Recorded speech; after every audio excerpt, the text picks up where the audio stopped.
Welcome to Bag Work with a Twist. Today, I'm going to teach you about a workout called TENS.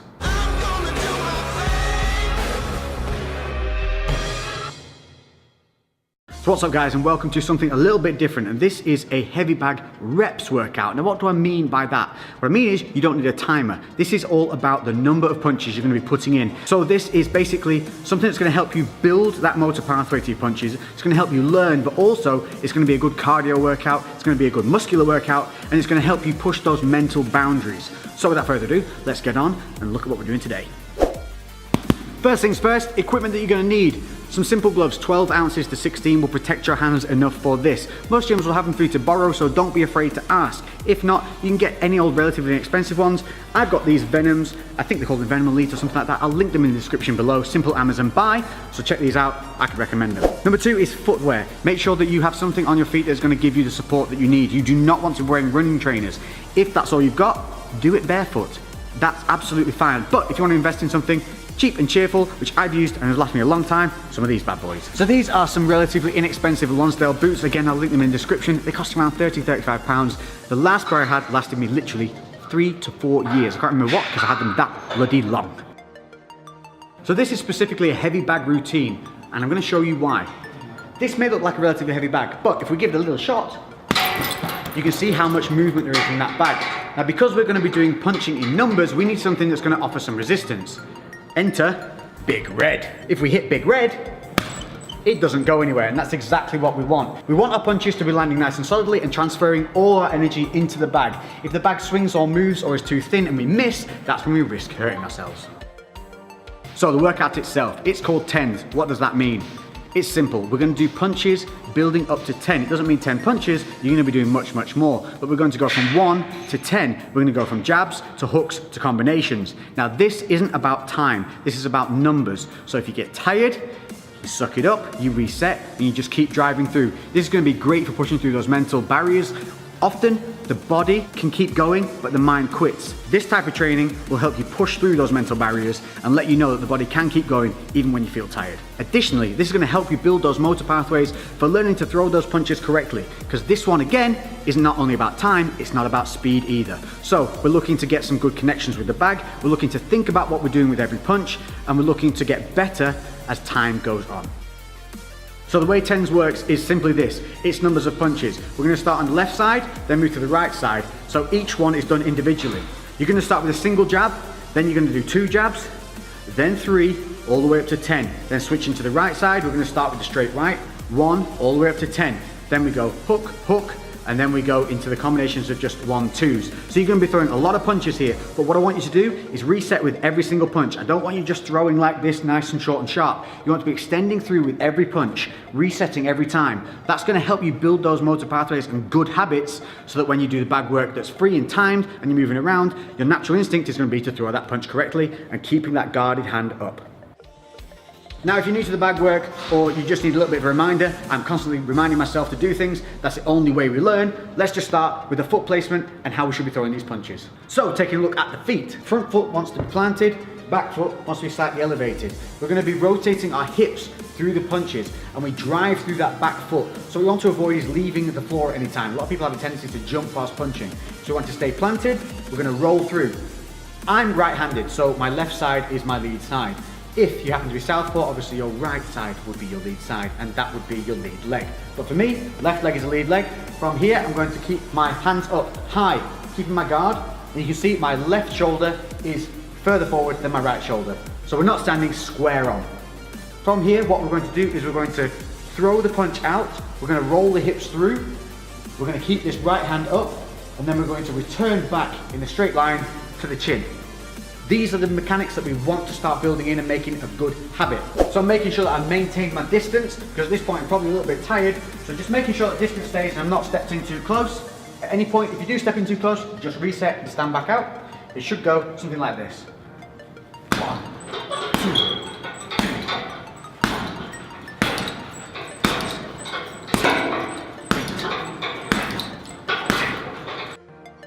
So moving on to the straight right. This is a much bigger shot. So it's going to travel more distance, it's going to be a little bit slower. So again, don't try and go too quickly. We're going to keep that left side forward, not standing too square. we're going to keep the left guard up this time, and we're going to roll through with that big right punch, and then bring it back to the chin. So like I said, this is going to be slower, it has to travel further. I really want to roll my hips through, driving off that back leg.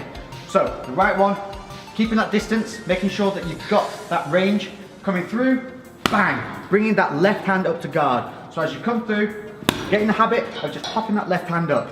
So when we're throwing them in multiples, slow it down, make it count.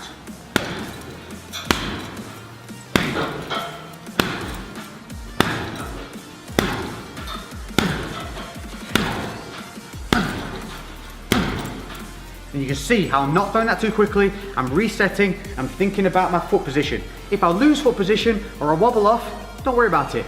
Just reset and start again. Hooks. Now there's a couple of different ways of throwing hooks, but we're going to concentrate on the close and personal hook. If you're further away and you're on the bag work, just a quick one, make sure that you are rolling the knuckles over as you throw from distance. We're going to stay quite close to the bag, this kind of distance.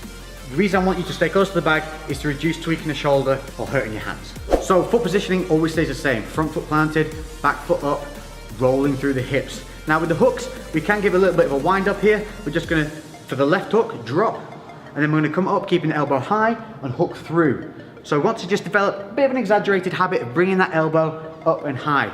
You'll see a lot of guys in the shadow box and you see them, they just bring the elbow around nice and tight. That's what we want to do here. Obviously, once you get a bit more fluid and you get a bit more technical with things, you don't need to have the elbow as high, but again, exaggeration helps develop that motor pathway. With the hook, I also want you to stay at head height. What a lot of people do here is they have the habit of hitting at around about the neck, because it's just a little bit lazy. As you get tired, the hands will drop. So try and focus on a point on the bag that is head height. From there, you're just going to roll in, boom, hit that punch. As soon as it lands, you're going to bring it back to the chin. And remember, we want to whip through with the hips. So give it a real nice little and spin on that back foot, really drive through, push the hips all the way around. Again, slow it down, make them singular punches, resetting defenses each time.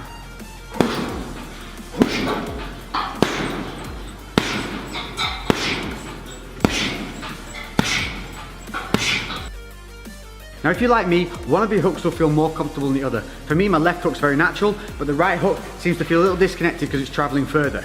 With the left hook, I tend to turn my hand over and really bring it in. With the right, I tend to like to punch up close with the hand like this rather than this. So I'll come in with the right hook like so. For me, it just connects better and it feels more natural. But if keeping the hand turned over feels good to you, that's gonna help you keep the elbow up. So whichever way you do it, just think about remembering to keep that elbow nice and high, keeping the other side guarded, as always, to keep the elbow nice and high. Noticing as I throw the right, the left comes up to guard that counter punch side.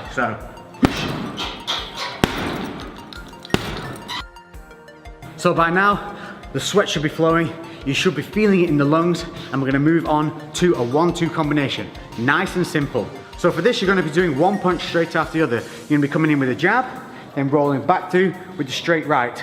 So you'll have seen this often, a lot of people do it on pads and with the mitts, but what we don't want to start doing is those habits of bringing the hands down and rolling them under, or starting to stunt our punches. So again, slow it down, really reach, pop, pop, reset, pop, pop, reset. Now we're going to be going 1-2 counts as 1 rep. To stop with confusion of the numbers, simply count your right punch. So with every 1-2, this is going to count as 1, so it'll be 1, 2, 1, 2, 3, 4, 5, 3.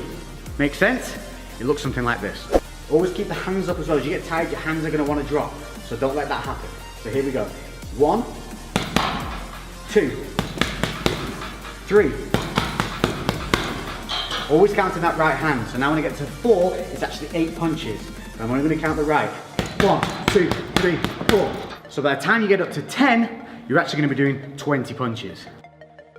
So there you have a nice variable that is an untimed, great workout using the heavy bag that's going to help you build that motor pathway. It's going to seriously work the muscles of the triceps, the back, the core.